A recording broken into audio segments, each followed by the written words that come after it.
Buenos días con todos queridos estudiantes. Siguiendo con la secuencia de las clases, en esta oportunidad hablaremos acerca de los inicios de la antigua Roma. La civilización romana ocupó un rol fundamental en la historia antigua. Su orden político y social prevaleció a lo largo de la historia. Incluso el sistema legal de muchos países del mundo actual en parte es legado romano. Un rasgo principal del mundo romano resulta ser su gran expansión territorial. Gracias a esa amplitud, diferentes elementos lograron difundirse por toda Europa. Por ejemplo, la cultura griega y el cristianismo, que forman parte del legado romano. Ahora bien, entrando de lleno a la descripción y ubicación de Roma, tenemos aquí dos mapas. Como pueden ver, el primer mapa habla acerca del Imperio Romano en sí, y el segundo hacemos un acercamiento mucho más acerca de la ciudad de Roma como principal fuente de atracción y que hoy en día forma parte del país italiano. ¿Ok? Bien. Como podemos ver, entonces, se desarrolló en la península itálica. Italia posee un relieve accidentado debido a la presencia de los montes Apeninos. La península itálica comprende tres regiones. Tenemos la Italia continental, situada en los Alpes y los Apeninos, antiguamente se llamaba Galia Cisalpina. Tenemos la Italia peninsular, que es la parte central y posee una forma alargada. Y además tenemos la Italia insular, que está conformada por las islas de Cerdeña, Córcega y Sicilia. En cuanto a los límites, podemos ver que al norte Roma limita con los Alpes, al este con el mar Adriático, al oeste con el mar Tirreno y al sur con el mar Mediterráneo. Ahora bien, el origen. Los principales pobladores que llegaron a la península itálica lo hicieron aproximadamente en 1200 a.C. Eran pueblos como los latinos, sabinos y samnitas. Estos luchaban entre sí para poder obtener el control, llamada también ley de la selva, donde predomina el más fuerte, claro está. Practicaban el culto a los muertos y a la adivinación por medio de observación de aves. 200 años más adelante, en el 800 a.C., los griegos se establecen en el sur de Italia y así forman algunas colonias. Ahora, si tratamos de hablar acerca del origen de Roma, es inevitable no mencionar la leyenda de Rómulo y Remo. Según la leyenda, los romanos descendían de Eneas, un héroe troyano. Al final de la guerra, Eneas buscó refugio en Lacio, donde sus hijos Ascanio fundó el reino de Alba Longa. Más adelante, Procas, hijo de Ascanio, tiene dos hijos llamados Númitor y Amulio.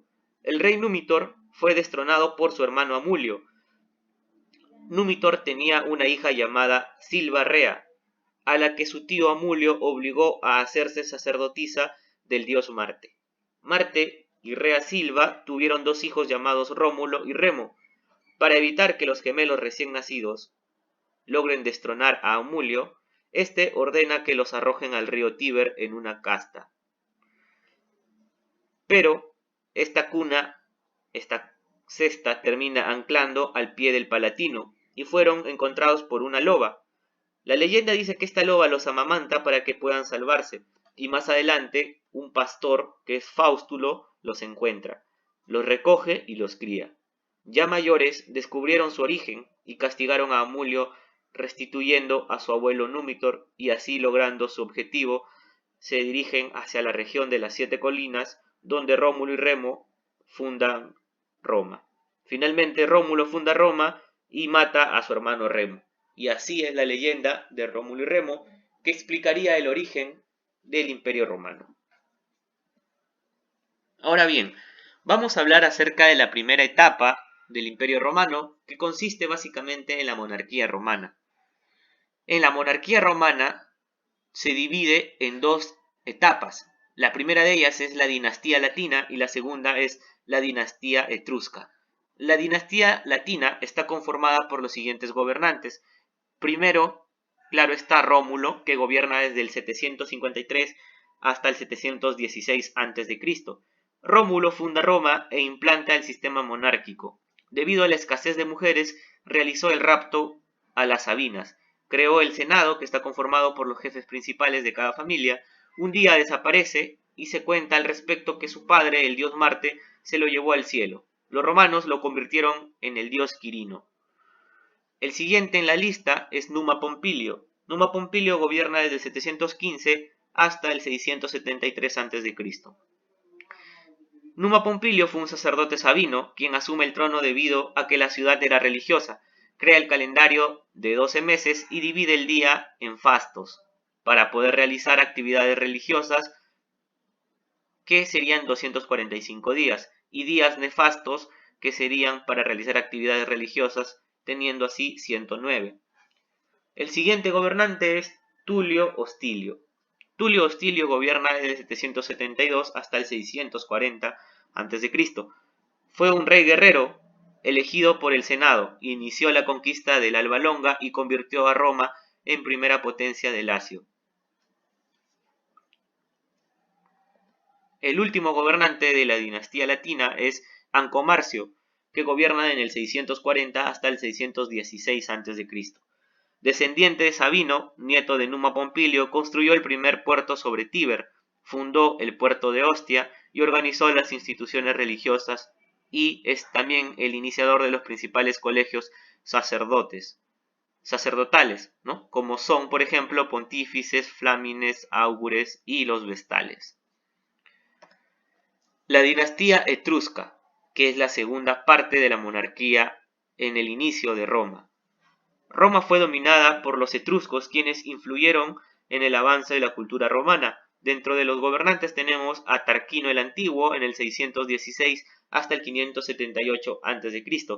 Fue el primer rey etrusco, el cual manda construir la Cloaca Máxima, el templo de Júpiter y el Circo Máximo. Lo hace para poder debilitar la influencia patricia y aumentó a 300 el número de senadores. El siguiente gobernante es Servio Tulio, gobierna desde el 578 al 534 a.C.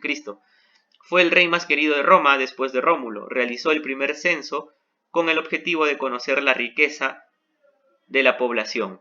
A partir de ello, separó a la población en 7 clases de acuerdo a su riqueza. Fue asesinado por los hijos de Tarquino el Antiguo, quien había gobernado anteriormente. El último gobernante de la monarquía y de la dinastía etrusca es Tarquino el Soberbio. Gobierna desde el 534 al 510 a.C. Este gobernante, como el nombre lo dice, soberbio, es odiado debido a la tiranía que ejercía, y este a su vez despreciaba el Senado, despreciaba las costumbres de los ancianos que lo conformaban y contentaba al pueblo con aventuras militares. Debido a la violación de una mujer llamada Lucrecia, que era la esposa de un destacado ciudadano romano, el Senado inicia una revuelta contra su gobierno en el 510 a.C. Finalmente Bruto declaró abolida la monarquía e instaura la república. Depuso al rey y a su familia, que fueran desterrados de Roma. Más adelante los hijos de Tarquino fueron asesinados debido a que pretendían conquistar Roma con la ayuda de algunos etruscos que querían sublevarse. Bien chicos, de esta manera culminamos con la primera parte de la clase del Imperio Romano. Nos encontramos en la siguiente semana. Cualquier duda o consulta que tengan ya saben que pueden hacérmela llegar. Con la ayuda de este vídeo y la clase van a poder desarrollar su tarea de manera efectiva.